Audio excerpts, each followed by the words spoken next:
Welcome to the official podcast of Vienna Shadows, a secret society uncovering Vienna's hidden mysteries.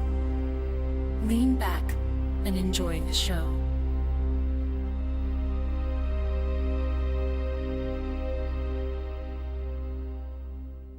Imagine stepping into, like a smoky 1920s jazz club right in the heart of Europe. Oh, setting the scene right away. I love it. You know, you're expecting the usual tabletop RPG tropes, right? Yeah. Like mobsters in pinstripe suits, Tommy guns, maybe a shady artifact handoff in a dark alley. Right, the classic stuff. Exactly. But as your players case the room, they realize the most dangerous weapon in this underground speakeasy isn't a firearm at all.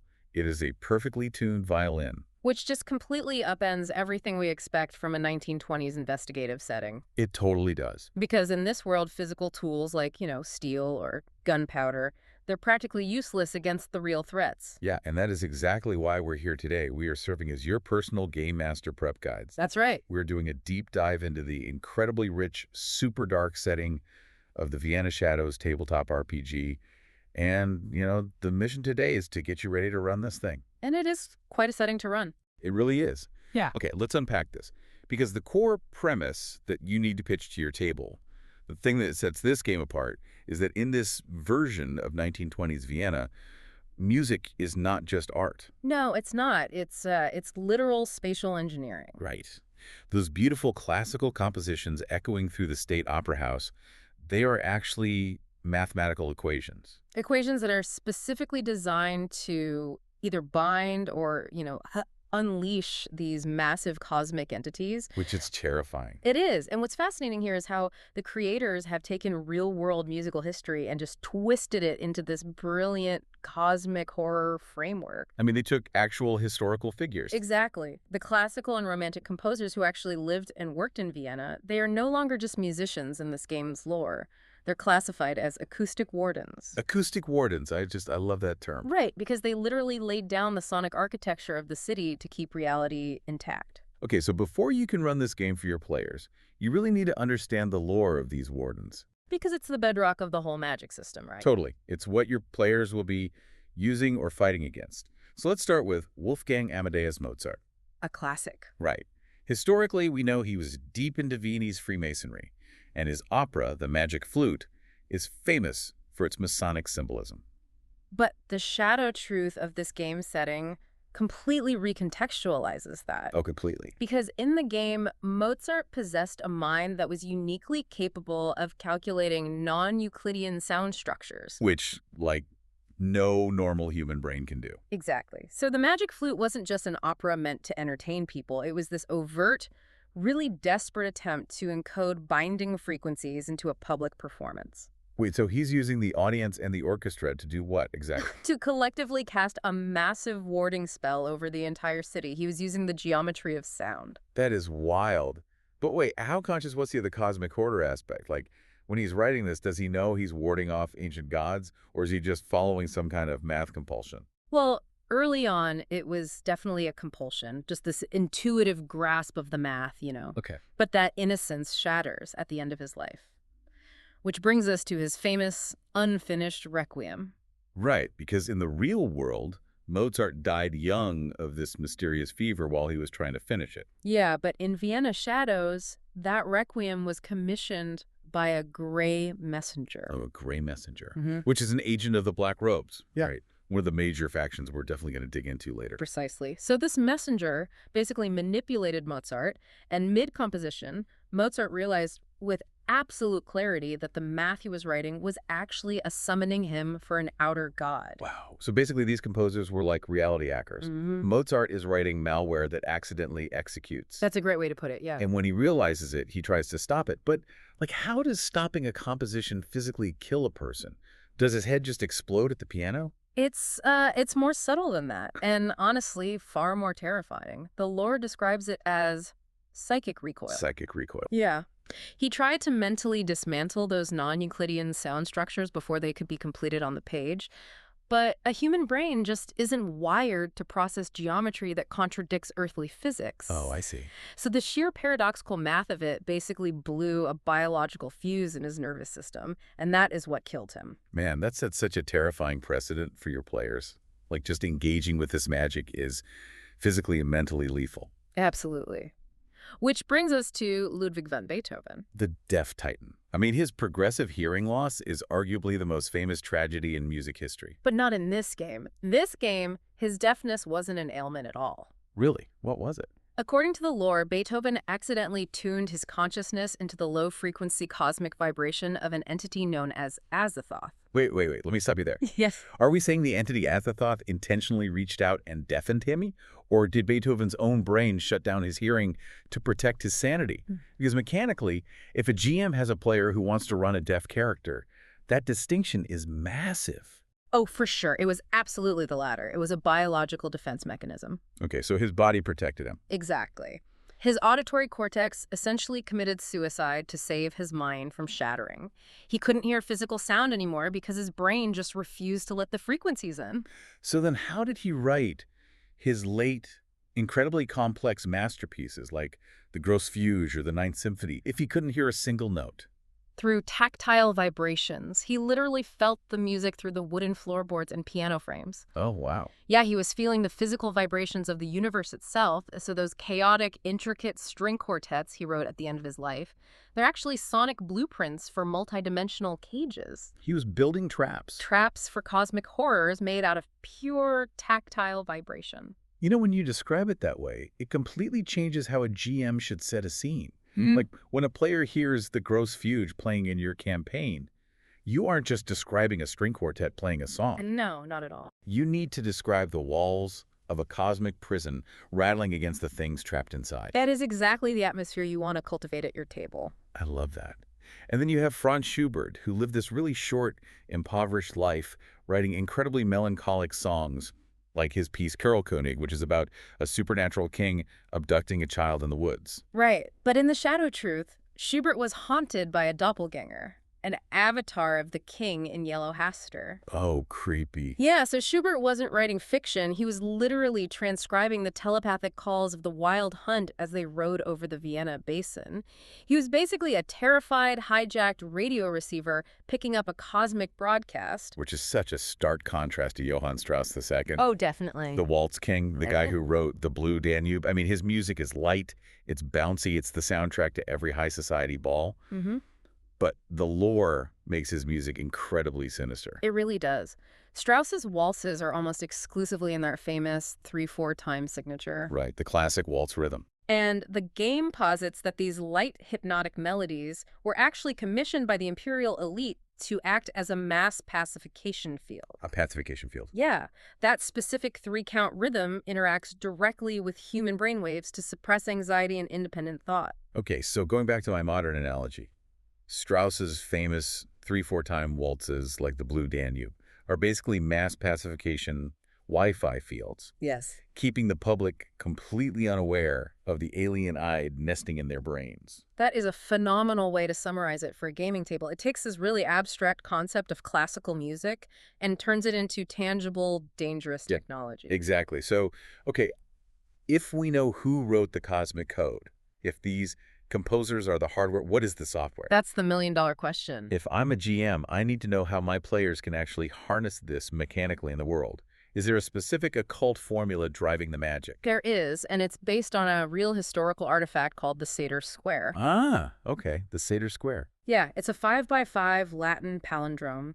It spells out 5 words: Sator, Oripo, Tenet, Opera, Rotus. And the mind-bending thing about the Sator Square is that it reads identically forwards, backwards, upwards, and downwards. It's perfect geometry. It's a perfect grid of 25 letters, like SATOR across the top, SATOR down the left side, and so on. If we connect this to the bigger picture, the game integrates this beautifully with the 1920 setting by tying it to the Second Viennese School of Music. Okay, like Anton Webern. Exactly, composers who historically pioneered 12-tone serialism. The game establishes that the Sator formula is basically a 5x5 matrix of spatial inversion. Wait, hold on. Let's do the math here, because my players would definitely call me out on this. Let's hear it. A 5x5 square has 25 units, right? Right. 12-tone serialism, by definition, uses 12 notes of a scale. So how do you map a 25-unit grid onto a 12-note musical system? The math just doesn't add up. It's a brilliant question, and the game's lore actually provides a perfectly elegant solution for this. Oh, really? You take the 12 tones of the chromatic scale and play them in sequence. That's your first 12 units. Okay, tracking. Then you play those exact same 12 tones in perfect reverse, a retrograde sequence. That gives you 24 units. Oh, leaving one single point in the center of the 25-unit grid. Exactly. The word tenet in the Sator square forms a central cross. That 25th note is the physical anchor chord that holds the two symmetrical halves together. That is so cool. Yeah, the words Sator and Rhodas, the sower and the wheels, represent the 12-tone cycle of creation moving forward and annihilation moving backward. Oh, that is incredibly satisfying for a magic system. So how does this apply to the physical world when a spell is actually cast in the game? Well, when a composer maps this formula onto a musical score, it functions as a retrograde inversion portal. Okay, break that down for me. In this setting, sound waves are literally the physical scaffolding of reality. So if you play that piece of music forwards, the sound waves reinforce the physical scaffolding. It establishes physical reality. Makes sense. But if you play its exact palindrome, like if you play it backward in retrograde inversion, You are inverting the sound wave, which literally folds physical space in on itself. exact. It opens a void. And here's where it gets really interesting for a game master trying to build tension. Oh, the tension is immense. Because if a piece of music is a perfect palindrome, it sounds exactly the same forward and backward. Yes. So picture this for your table. Your players are standing in a crowded concert hall. A Sator spell begins to play. How do they know which direction the music is going? They don't. That's right. Is the orchestra reinforcing reality, or are they quietly tearing a hole in the universe right under the players' feet? The players have to rely on investigation to figure out the spatial geometry of the room or find the sheet music before the song ends. It creates such incredible paranoia. And it begs the question, who is actively manipulating these 25-note structures in the 1920s? Which brings us to the factions, the War of the Robes. The main players. Yeah, this is where your players will find their quest givers, their allies, and their absolute worst nightmares. So let's start with the Black Robes. Okay, so the Black Robes are the faction of ultimate dissolution. They basically want to tear reality down. Just complete destruction. Yeah. And in the 1920s, they aren't hiding in dusty castles, you know. They are infiltrating underground jazz punk clubs and modern orchestral rehearsals. Oh, I love that aesthetic. Right. Their goal is to take things like Mozart's unfinished Requiem and play them backward using those 12-tone retrogrades we talked about to literally shatter the city's spatial grid. Wow. And then on the complete opposite end of the spectrum, you have the Golden Robes. Right. They have zero interest in destroying reality. They want absolute authoritarian control over it. They revere Strauss and Beethoven, and they fund the Vienna Philharmonic. Because they're the ones using those Strauss waltzes, the ones embedded with those subtle 3/4 time acoustic frequencies to keep the working class pacified. Right, it's just mind control through high culture, used to suppress political rebellion and maintain the aristocracy's power. Exactly. But the faction that game masters really need to pay attention to is the Crimson Robes, specifically the main branch. Oh yeah, their motivation is fascinating because they view original manuscript scores like the physical autograph written by the composers as sacred cosmic maps. They are essentially militant archivists. Which is such a funny concept, but terrifying here. Oh, totally terrifying. They raid the vaults of the Musikverein and the Staatsoper, but they aren't just looking at the music on the page. They are looking for the erased pencil marks on Mozart and Beethoven's original drafts. Wait, why the erased marks? Because they're trying to recover the exact unedited frequencies of the outer gods that the composers desperately tried to scrub out. Man, as a GM, this makes them such a dangerous wild card. Like, your players might think the Crimson Robes are allies because they both want to stop a Black Robe ritual. Sure, they align on that. But the moment your players suggest destroying a dangerous manuscript to keep it safe, the Crimson Archivist will immediately turn hostile. To them, destroying the manuscript is a greater sin than letting a monster loose. It really creates fantastic inter-party conflict. And, you know, if the players need actual allies, they are most likely to turn to the Crimson Cracked branch. Like Renegades. Yes. The Cracked branch uses musical harmony as an acoustic shield, and they often partner with, like, radical jazz punk musicians and street performers. Because if the Golden Robes are using a perfectly smooth, hypnotic 3/4 waltz to mind control the populace, How do you break that trance? You blast discordant, syncopated jazz rhythms. Exactly. The cracked branch uses chaotic street music to disrupt the math and seal active Sator portals. I just love the visual of a jazz band battling an orchestra for the fabric of reality. It's so cinematic. So how do players actually roll dice to interact with this? Yeah. Like mechanically? Right. So the game uses a D6 roll-under system for its core attributes. Which are strength, intellect, charisma, and perception, all starting at a base of 3. Correct. And you want to roll lower than your attribute on a D6. And what I love about this is that because it's a brutal D6 system, your players can't rely on massive, heroic stat blocks. The math is small, it's tight, and it is unforgiving. Which perfectly mirrors the suffocating, grounded horror of the setting. Exactly. But there are 2 specific mechanics tied to this musical magic that GMs really need to utilize to their full potential. The first is acoustic resonance. Right, so acoustic resonance relies on the intellect stat.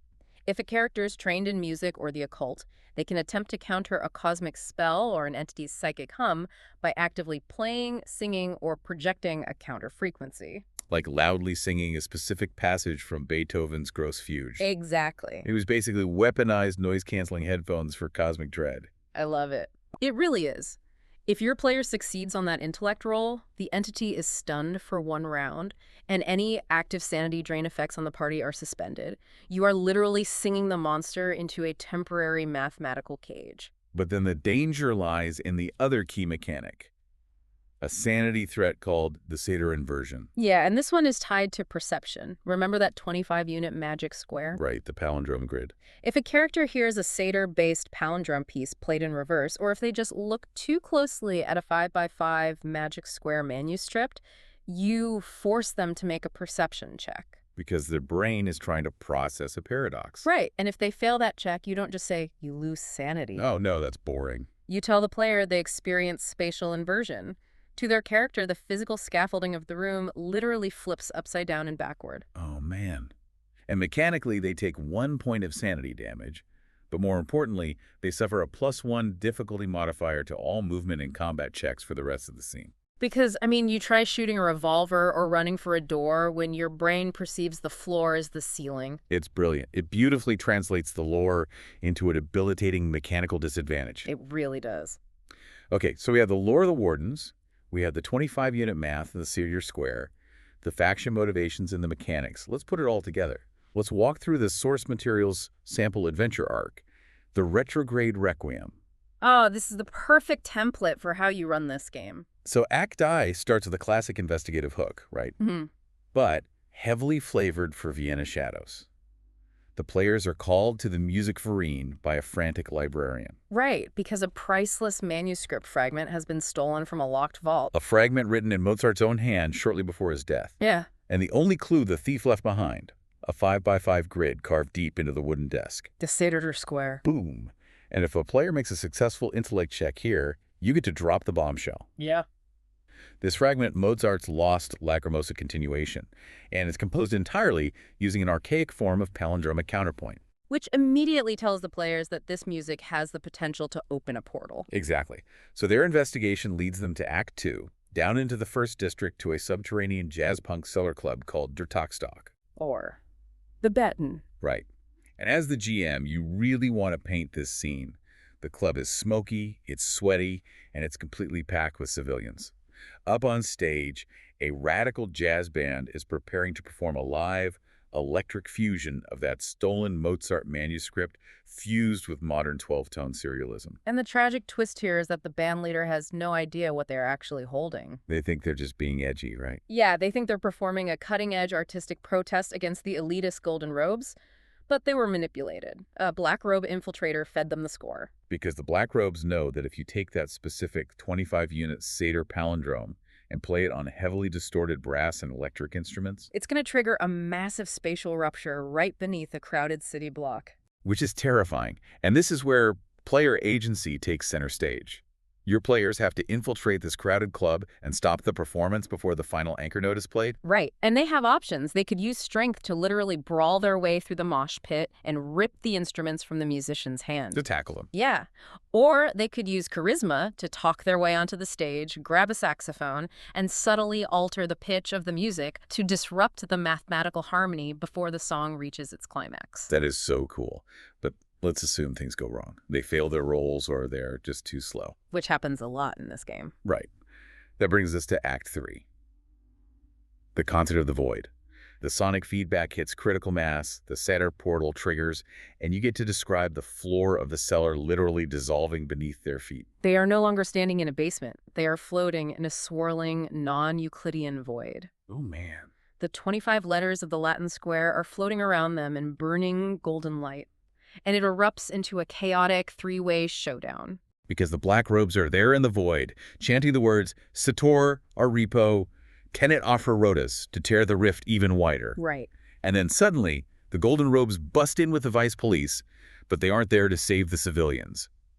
They want to steal the manuscript so they can use those binding frequencies to upgrade their own mind control broadcasting array. And caught in the middle of all of this are the players. Of course. They have to fight off these rival factions while simultaneously trying to close the portal. They have to play a pure, forward-progressing Schubert song, or maybe like a grounded Wagnerian motif, to forcefully resolve the palindrome. It's essentially applying a sonic tourniquet to stop a multidimensional bleed, like it's an orchestra battle over a black hole. That's exactly what it is. The players have to pass sanity checks just to withstand the deafening cosmic counterpoint of the void, and then make a final acoustic resonance intellect check to play that closing chord and snap the spatial grid back into place. And the consequences of this finale dictate the future of your campaign. The rewards are the punishment, right? Yeah, so contrast the rewards. If the players succeed, the Sator Square collapses into ash, the portal snaps shut, and the mundane patrons of the club wake up on the floor. Their minds probably just rationalize it, right? Exactly. They just think they witnessed an impossibly intense avant-garde musical performance. That's hilarious. And as a reward, the Cracked Branch faction approaches the party and gifts them Beethoven's tuning fork. Which is a phenomenal eldritch artifact. Yeah, once per campaign, a player can strike it to instantly dispel any auditory hallucination or mind control effect in the room. It's huge. But, you must be prepared to enforce the failure state. Oh, the failure state is brutal. If they fail that final check, the Sator portal expands. It engulfs the cellar and breaches the street above. An entire 5x5 block of the inner Stadt becomes a permanent palindromic zone. And as a GM, you need to describe how horrific that is. It's a localized nightmare where time and physics loop backward every 5 minutes. It's awful. You have innocent civilians trapped inside, repeating their final actions forever in reverse, while the golden robes construct concrete walls to lock down the entire perimeter. It permanently alters the map of your campaign world. It's a haunting consequence that reminds the players of the stakes. It really is. So what does this all mean?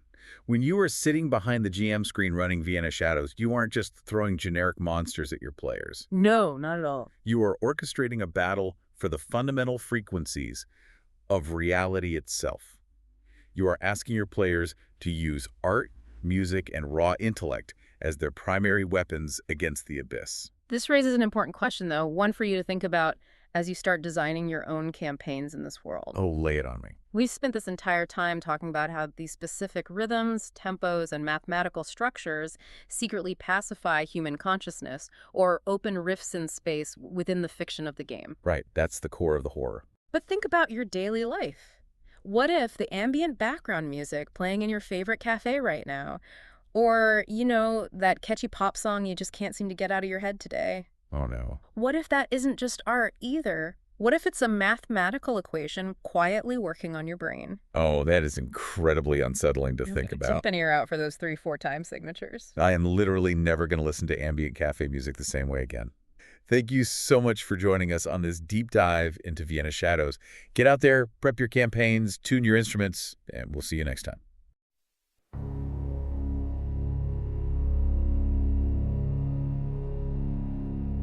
This concludes today's episode. Don't forget to rate and subscribe. Until next time, Vienna Shadows. signing off.